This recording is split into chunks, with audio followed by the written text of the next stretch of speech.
Hey there, I am so happy to be sitting together today and getting to take some time to dive into these topics that are not often discussed. Definitely not in our mainstream society. I talk about them all day, every day as a professional healer, giving personalized support and guidance to the amazing members in our conscious exploration community. And I do this both in person and online. So, conscious exploration is something that I talk about all the time, but for most people, it is not.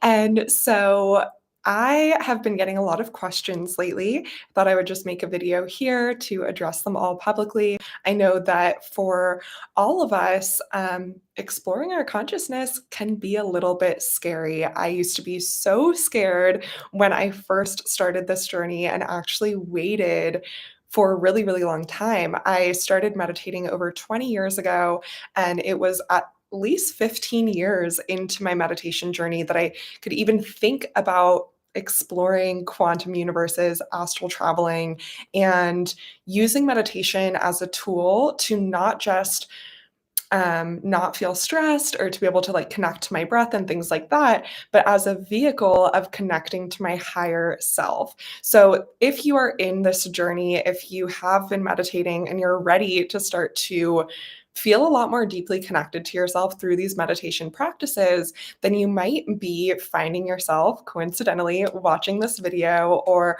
reading books about astral travel and other ways that we can explore our consciousness. So, if you are brand new to this, then I strongly encourage you to start to explore the third eye activation practice. There's multiple steps to this practice, and this is a practice that I share inside of our membership as well as with my mentorship students. So, you want to make sure that you go through the 21-day third eye activation steps before you actually start to continue to embark on your astral travel journey. The reason is because our ability to explore our own consciousness comes down to a specific gland within the brain called the pineal gland. And as we activate and heal this pineal gland, otherwise known as the third eye, our travels in the quantum universe can be a lot more easy to understand. We can have a lot more clarity in our 3D universe, the 4D, the 5D, and every other dimension. So, without further ado, let's get into a question from one of our amazing viewers today. And if you have any questions for me, if you want personalized support and guidance on your specific journey, you'll want to make sure to join our membership or even our mentorship, where you can get personalized step-by-step practices from me as well as customized support. And then you can also ask any questions down below. I'm super active in the comments, super active on all of my socials, so you can always send me a message and allow me to support you in your own conscious exploration. Conscious exploration can be so scary because you are your own guide and your own healer in a meditation. Like, I sometimes meditate for 3 hours at a time plus, and the first time that I sat down and meditated for 3 hours, I needed to have an in-person guide because I wasn't sure if I was even doing it correctly. And these are some of the ways that insecurity can show up for us in our journey.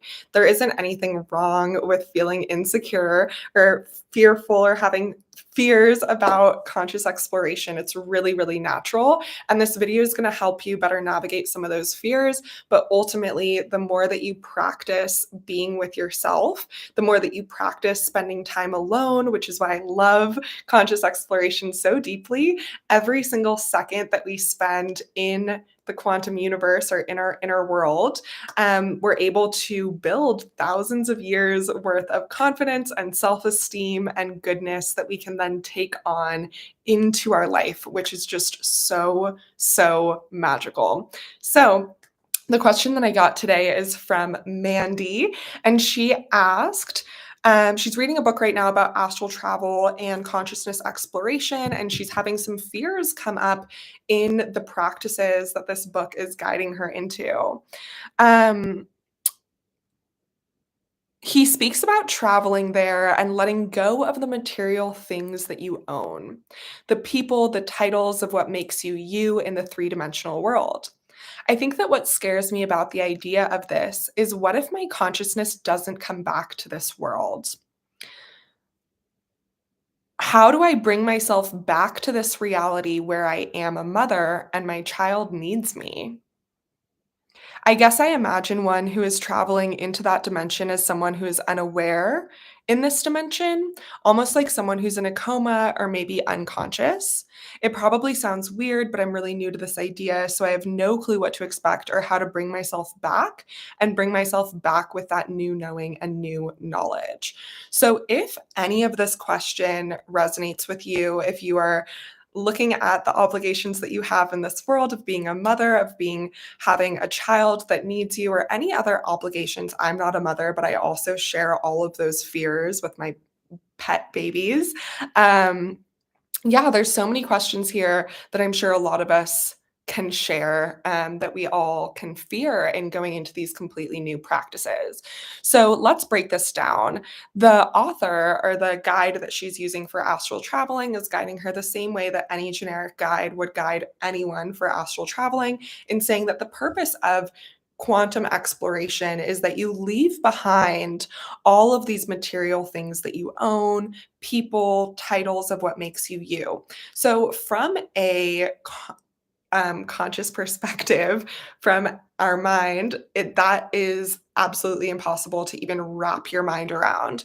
But what he's really saying here is that you leave behind the 3D attachments that make you yourself. And you can practice this while you are in this 3D reality, and that can be really, really useful for you. So, what we do is we get more and more comfortable getting clear on our authentic energy, not the job that we have, not the attachments that we have in this lifetime, but who we really are on an energetic blueprint. Um, I don't know what word I'm missing right here, on the scale of our energetic blueprint. So one of the things that maybe you attach to is like your favorite color, for example. And you're like, oh, this is what makes me me, is that I have this favorite food and this favorite color and this job and this sushi and all of this stuff. So if we were to take you and put you in a different culture, in a different country, in a different era, what are the things that would then make you you? And I think that these questions are really valuable to ask. And when we're able to answer these questions, no matter where you go in this world or in the quantum universe, you know who you are really deeply. And another thing that's really beautiful is that other people can experience your energetic blueprint and know who you are as well. So, something that I've really worked on for many, many years now is being the same person that I am online as I am offline, and really authentically sharing my divine energetic blueprint in every single space that I'm in. What I've noticed through this experience is that people will recognize me in their own quantum journeys, in their dreams, in their astral travel experiences, even if I am in a different body, even if I look a different way, even if they can't really see me because their third eye isn't activated, or even if I look like a different life version of me, right? Like my energetic essence currently looks like this blonde person, and we have all these attachments in this 3D reality of who this person, this energy is. I have a name, I have determining factors, I have cultural backgrounds, I have obligations in this world. Many people like to really identify themselves with their responsibilities and with their obligations. And all of these things are perfectly okay. But what this question is inviting you to do is to get in contact with who you truly are, the eternal part of you, the part of you that never ever changes, no matter what lifetime you're in, no matter what culture, religion, or anything like that. So there's parts of you that are never changing. And it's really valuable to get in touch with that. That's what quantum exploration does. When we see ourselves from a higher perspective, or when we can actually interact with our true energy, then we can know who we really, really are. And then when we come back to this 3D world, we can bring our authentic energetic blueprint and be an even juicier source of love and meeting the needs of our children and doing all of our obligations and responsibilities with so much more ease and joy and happiness. So I think that it can be really scary to let go of all of these attachments. But what is being asked of you is not to permanently let go of them. It's not that you're never ever going to have these material things again. It's to be able to play in your own mind about who you are without these things. So, an exercise that I really like to use for this is a Kundalini ancient practice that I found in my Kundalini training. And Kundalini is a type of movement meditation. So, all these different forms of meditation have different purposes. Much of Kundalini helps in clearing the energetic debris that we are struggling with so that we can peacefully go on and astral travel or explore our consciousness or peacefully go back into our life. So, in this Kundalini practice, one of the things that's said is to practice unattachment by saying the opposite of everything that is true. So, currently, I have a dog.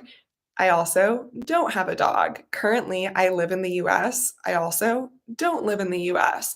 And getting in contact with the part of us that is in the in between, the part of us that's observing it all. You are not your sadness. You are not anything that you experience. You are the thing that is experiencing it. So oftentimes we can get really tied to, like, I am this weight, I am this emotion, and that's where this exercise can come in and set us free. I'm feeling so stressed right now. I'm also not feeling so stressed right now. There's parts of me that are stressed, and there's parts of me that are not stressed. And I am this conscious being that is experiencing all of this stuff. So that is where you go when you start to practice this disattachment. And I think that disattachment or unattachment can be practiced in so many different ways. And this is one of the reasons that I actually encourage people to not read books about these topics, because how you would teach unattachment to yourself is going to be really, really different than how it's being taught to you. You are this incredible teacher, guide, as well as student. Child, like, you are all of these things. And the more that we can practice exploring our inner world and our conscious universe, the more that we can practice being these different parts of ourselves at all the same time. So when we're doing quantum exploration, you are guiding yourself into this higher realm, into this other timeline. I know that things are getting kind of like out there right now, so let's just continue with the question. And if you have any questions about quantum timeline theory or quantum universes or anything that I mentioned here, be sure to comment that below so that we can make another video about that in the future. Um, I think what scares me about the idea of this is, what if my consciousness doesn't come back to the reality where I am a mother and my child needs me? I imagine the one who is traveling into that dimension is someone who is unaware in this dimension, almost like you're in a coma. So this is true. When I first started um, deliberately practicing astral travel, it was like I was in a coma. People could not wake me up or like get me back in my body. And you do lose consciousness. If your consciousness is out of your body and is in a different realm, on a different planet, somewhere else in the quantum universe, it is not also in your body. So, this is why I always tell people, if you are astral traveling, you need a safe space to do so. It's really, really unsafe to be allowing your consciousness to come in and out of your body without boundaries, maybe doing that while you're driving, right? Like, these things can be really unsafe for obvious reasons. And so I like to astral travel every single night when I'm in the bath. I'm already laying down, I'm already in a super, super comfortable space. And that is one of the ways that I actually get my body or my consciousness to start to travel, by slowing the breath, by bringing yourself into a space that you feel like you could like fall asleep in and like be in a coma in for hours and hours and hours. That's where you'll notice that your consciousness no longer needs to be in your body. And you can start to ask for places that you want to go. Another way to explore this is like with lucid dreaming. And when you're dreaming, you're not operating heavy machinery, you're not making conscious decisions, you're not super conscious.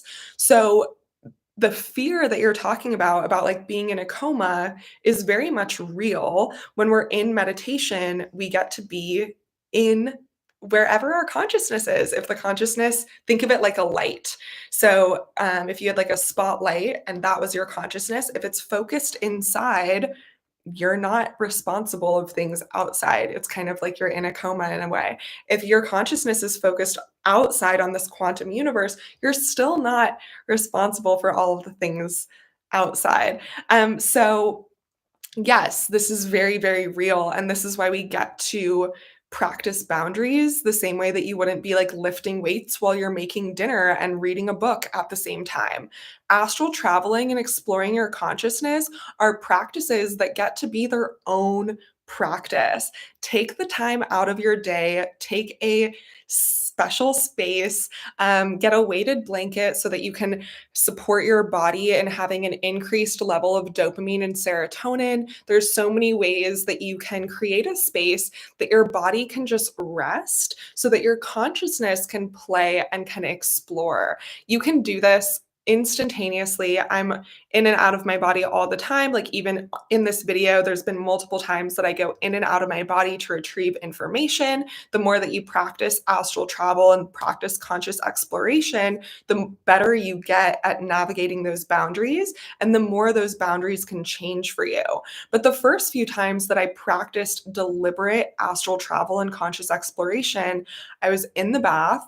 It took me like 3+ hours of breath work to really get to a point that my body could slip into that coma state so that my consciousness could explore. And this was a self-guided practice that I do. You definitely don't need to do it like that. I went through all of that suffering and now I offer membership and mentorship so that you don't have to go through all of this on your own as well. You can also practice instant conscious exploration in hypnotherapy. A hypnotherapy induction takes literally 2 minutes. So you just immediately can travel into your subconscious mind. And to be honest, throughout life, throughout every single moment of every single day, as your consciousness is being pulled in different directions, right? Like maybe you see an advertisement and your consciousness is pulled into thinking about this advertisement and maybe the advertisement was triggering about something in your childhood, so now you're back in a childhood memory or something like that. Your consciousness is traveling in all of these experiences and you are completely awake and aware and probably a little bit uncomfortable.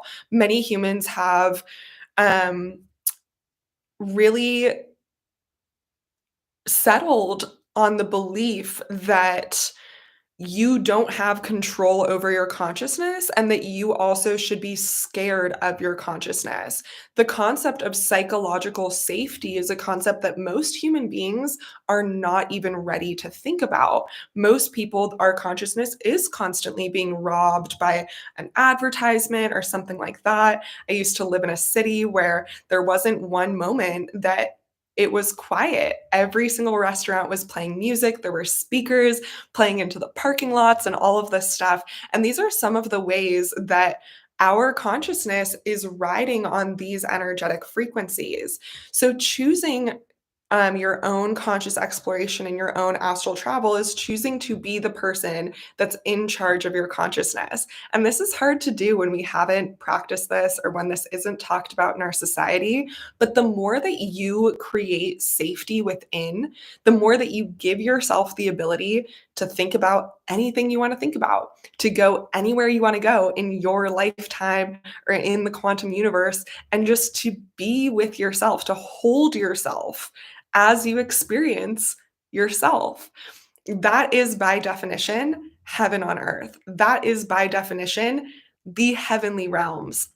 You as a being are seeing yourself and being with yourself and loving yourself as you are experiencing life and adventuring and riding the waves of your own conscious and subconscious mind. So, this is so amazing. And it really does help us come back into ourselves as the best version of ourselves. Because most of us have been probably traveling in our consciousness. If you got triggered, you're sent right back to a time in the past, right? So that's why psychological safety is not a concept that most of us feel good with. Most of us feel a lot more aware of the ways that our psyche hurts us and feels really, really uncomfortable. And when I tell people things like, I love being triggered because that's what we're here to do, like sometimes when I say that to people, they're like, oh my God, you are the craziest person in the world. But the more that we can understand triggers, the more that we can understand our own consciousness, the more peace and self confidence that we can feel as a whole. You might be triggered to go meditate from watching this video. I hope that you enjoy that trigger. I hope that's amazing for you. Or maybe you're triggered to like do some eye gazing with your dog or spend some time outside and ground yourself after talking about all of these super weird out there topics. Triggers don't have to be a bad thing. But when we're only and constantly being triggered into places that we don't want to go or don't want to be, that's where we don't feel psychologically safe. So it's up to you to start to create psychological safety right here and right now. Conscious exploration can be one of the ways that we do that. And I've talked a lot about things like orgasmic meditations over the years, and that's gotten a lot of buzz and gone really viral on different platforms that I post on. And this is the way to achieve that. Trust me, you will never feel deeper levels of pleasure in every single cell of your body as when you are able to hold yourself as you travel in different dimensions, whether that be into your own childhood and past and hurt, or into a future, different planets, different potentials, whatever it could be. Um, and then she finished off this question by saying that this all probably sounds really weird, and she's super new to this, so she has no clue what to expect or how to bring herself back. So, if you were a client of mine, I would guide you through this practice and really support you in being on this conscious exploration journey with you, which is something that I absolutely love to do. So, we would both leave our bodies together, and I could support you in guiding you and teaching you what it looks like to come to explore, to go in your own timeline, to go in the quantum universe, as well as to come back into your own body in just like 30 to 60 minutes. So that could be an exercise that could be really, really useful for you. You don't have to do all of this completely by yourself. You can definitely utilize a guide. And I strongly recommend doing this, especially if you do have these fears of getting your consciousness stuck in different places, because by definition, getting our consciousness stuck in different places is soul fragmentation, insanity, and all of this discomfort that we don't want to feel. So, you being scared that that's going to happen is actually a fear that could be serving you really, really deeply and telling you, hey, I actually need a guide, I need a teacher, I need a friend and a support system in order to help me through these changes. Once you have found a guide that you really feel comfortable with and you start to explore that journey together, you're also going to want to have a support system, a community of conscious explorers that you can talk about different things with.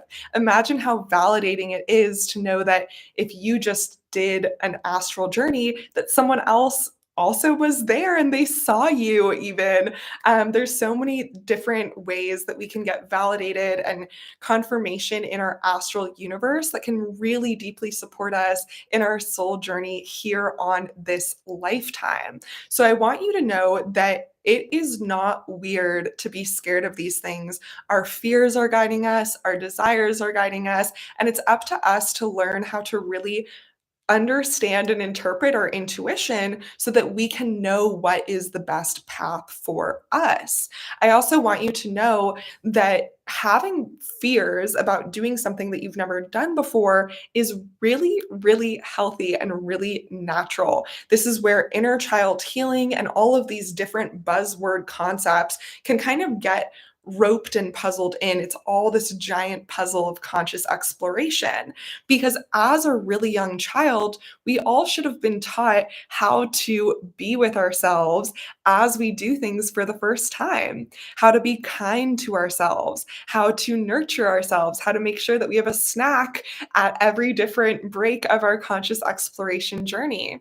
So oftentimes we've grown up and kind of been pushed into things really quickly. And most of us, or at least most of the thousands and thousands of people I've worked with, are a lot more used to practices like self abandonment instead of actually being able to stop and honor your needs in this moment. And that doesn't mean that we're bad people. Many of us were pushed into things before we were ready. So we feel like that's something that we need to do. It is perfectly okay to not feel ready to do something. And when I don't feel ready for something, I ask myself, am I ready? Am I worth it? Am I worth having this experience? Am I worth being someone who knows themselves so deeply? Am I worth achieving a level of psychological safety that I can now share in this world and share in my authentic energetic expression and everything that I do? Am I really, really worth it? And I allow myself to answer that question. And if my answer is no, then I'll do some self worth exercises so that I know that my future potential, I am worth achieving it. Once I know that I'm really deeply worth it, I can acknowledge all of the anxieties that I have about starting something completely new and not feeling ready. Maybe I need a buddy, a teacher, a friend, support system. Maybe I need to hear more stories about how other people's astral journeys and conscious explorations, how they go for them, how other people tend to come back into their body and things of that nature. So there can be so many different things that your inner child needs in order to feel confident to be a beginner of conscious exploration.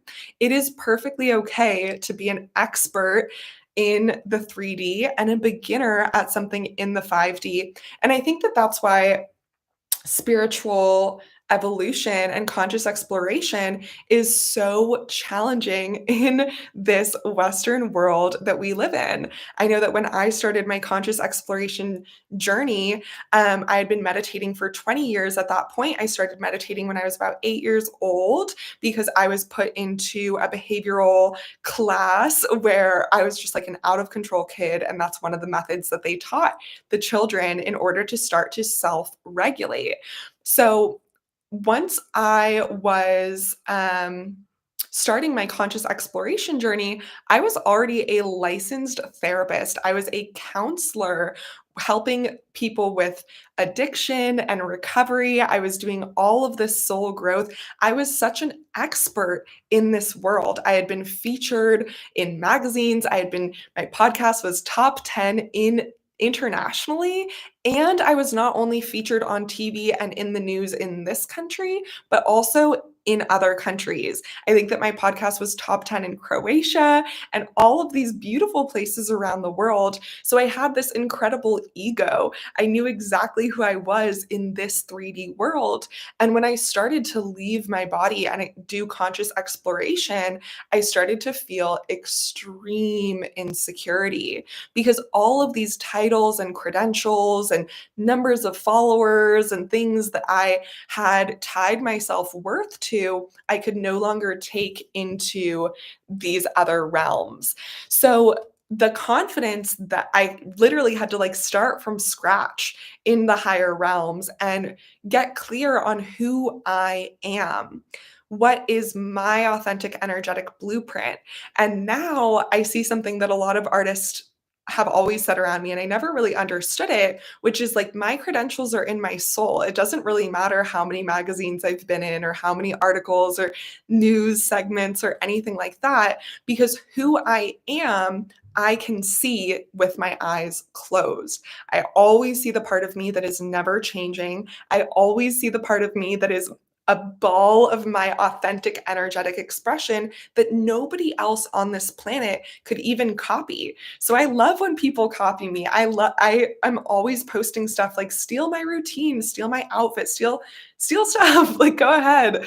Because when you know how to get the secret sauce for yourself, when you know how to connect with source and come back in your fullness and wholeness, you have so much energy to share on this planet with the world. And it is so divine and so, so beautiful. So, thank you so much for taking this time to explore your consciousness with me, to go over some of these fears, to be able to practice self love even when we have fears, even when we are aware of the fact that we are embarking on a new journey of psychological safety and that you are 100,000% worth it. So I know that a lot of this is new. This might be stretching your mindset. You might be feeling your neural pathways, AKA the cells that make up the muscle that is your brain. You might feel them like ripping apart, kind of like when you're training biceps and you feel the muscle ripping, you might be getting a headache or something like that. That's okay. Take some time, take some deep breaths.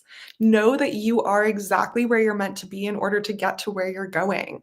I know it, you know it, your higher self and your quantum self knows it. So thank you so much for taking this time and this reality to find ways to connect with your truth, wholeness, oneness, and all of the divinity in the universe that you are so worthy of connecting with. I will see you in our next video. Be sure to give this video a thumbs up if you haven't already and if you've been liking it, and subscribe to our channel. That does really, really deeply support us. If you are on a journey of conscious exploration, join our conscious community. We have a membership of practices that can help you in staying grounded, help you in coming back to your body. And also inside of our membership, we have some options where I can give you personalized protocols and support so that you can advance through this journey of creating psychological safety and self-confidence, which is just so, so divine. So if any of that calls to you, just check out the description box down below so that we can continue to stay connected. And I'll see you guys in our next video.